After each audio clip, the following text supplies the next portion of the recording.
L'équilibre entre sécurité et exploration. Quand on observe un jeune enfant, on remarque souvent quelque chose de très particulier. Vous savez, ce moment où il dit moi tout seul, tout en vous demandant de rester à proximité. Ou bien ce moment où il montre très clairement qu'il veut essayer par lui-même. Il avance, il tente, il expérimente. Mais en même temps, il jette un petit regard en arrière, un regard rapide, pour vérifier que l'adulte est toujours là.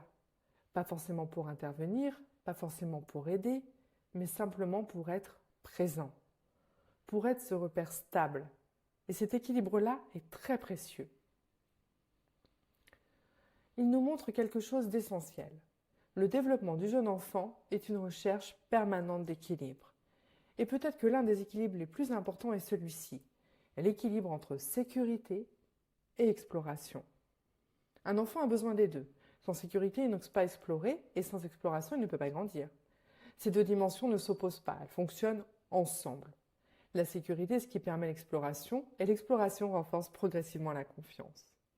Quand un enfant sait que l'adulte est là, stable, prévisible, disponible, il peut s'éloigner, il peut essayer, il peut tenter quelque chose de nouveau, il peut se tromper, il peut tomber. Et surtout, il peut recommencer parce qu'il sait qu'il peut revenir. Cette dynamique entre sécurité et exploration a été largement étudiée. Le psychiatre John Bowlby puis la psychologue Mary Ainsworth ont développé ce que l'on appelle la théorie de l'attachement. Selon cette théorie, le jeune enfant a besoin d'une figure d'attachement sécurisante, une personne stable, prévisible, attentive.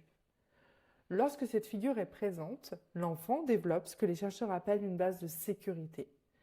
La base de sécurité, c'est un point d'appui, un peu comme un port pour un bateau.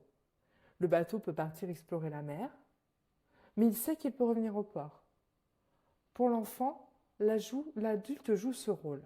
Pour l'enfant, l'adulte joue ce rôle. Il est ce point stable à partir duquel l'enfant peut découvrir le monde. Et cette dynamique est très visible dans le quotidien.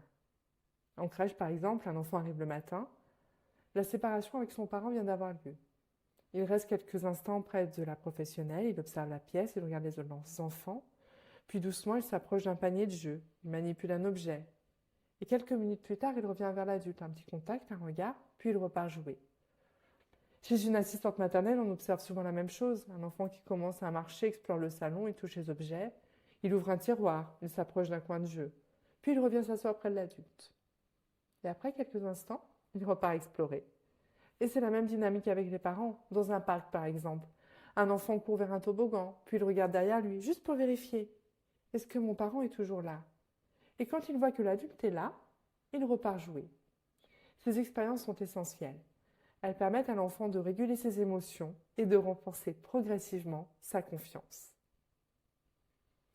Pour les professionnels de la petite enfance, cet équilibre se joue dans toutes ces petites décisions. Des décisions qui peuvent sembler anodines, mais qui ont beaucoup d'importance. Par exemple, un enfant de 14 mois qui tente de grimper sur un petit module moteur. Il pose un pied, puis l'autre, il vacille un peu, le regarde l'adulte. À ce moment-là, une question se pose. Est-ce que j'interviens immédiatement ou est-ce que j'attends quelques secondes? Est-ce que je le prends dans mes bras? Est-ce que je reste proche, prête à sécuriser, mais sans agir à sa place? Cet espace entre intervention et observation, c'est précisément l'endroit où se construit l'apprentissage. C'est là que l'enfant découvre ses capacités et c'est là qu'il développe sa confiance. Et cette scène peut tout à fait se jouer également avec les parents. La pédiatre Amy Pickler a beaucoup travaillé sur ces questions.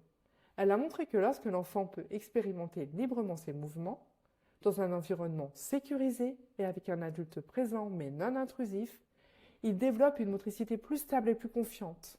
L'enfant apprend à connaître son corps, il apprend à tomber, il apprend à se relever, il apprend à ajuster ses appuis. Et surtout, il développe une confiance profonde dans ses capacités. Cette idée rejoint aussi ce que Maria Montessori appelait l'aide utile. Pour Montessori, l'adulte ne doit pas intervenir en permanence. L'enfant a besoin de pouvoir expérimenter, chercher, essayer, se tromper. Parce que c'est dans ses expériences qu'il apprend. Maria Montessori disait « Toute aide inutile est une entrave au développement ». Mais cela ne veut pas dire jamais aider. Mais cela signifie se poser une question simple. Est-ce que mon aide est vraiment nécessaire? Parfois l'enfant nous regarde et semble demander de l'aide. Mais si nous observons bien, nous pouvons souvent l'encourager autrement. Par exemple en disant Tu cherches comment faire. Tu essayes encore. Je suis là. Ces mots soutiennent l'enfant sans faire à sa place. En France, la psychologue Anne-Marie Fontaine a développé une image très parlante. Elle parle de l'adulte phare, comme un phare dans la nuit. Le phare n'empêche pas les bateaux d'avancer, mais il éclaire l'espace, il permet de se repérer. Dans un lieu d'accueil ou encore à la maison, l'adulte phare est présent, stable, visible, prévisible. L'enfant sait qu'il peut s'appuyer sur lui, et c'est cette stabilité qui permet l'exploration. Bien sûr, cet équilibre n'est pas toujours simple, parce que l'adulte ressent aussi des émotions, parfois de l'inquiétude, parfois de la peur que l'enfant tombe, par exemple, parfois l'envie d'aider immédiatement, et c'est normal.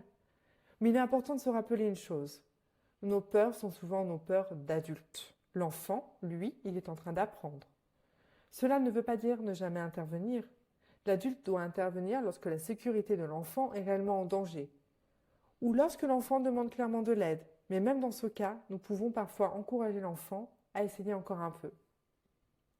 Il y a aussi une autre réalité du quotidien, le manque de temps. Parfois, nous faisons la place de l'enfant simplement parce que la journée est dense. Il faut préparer un repas, accompagner un autre enfant, gérer une transition, accueillir un parent. Dans ces moments-là, aider rapidement peut être nécessaire. Mais il est intéressant de se poser régulièrement une question. Est-ce que dans l'ensemble de la journée, je laisse malgré tout suffisamment d'espace et de temps pour que l'enfant expérimente par lui-même? L'enjeu n'est pas d'exiger que tout soit fait seul tout le temps. L'enjeu est plutôt de trouver un équilibre, accepter que certaines situations demandent d'aller plus vite, tout en veillant à préserver des moments où l'enfant peut chercher, essayer, recommencer et découvrir ses propres capacités. Le thème des équilibres nous invite à réfléchir à ces ajustements, parce que l'équilibre n'est jamais figé. Un enfant peut avoir besoin de proximité à un moment et d'autonomie quelques minutes plus tard.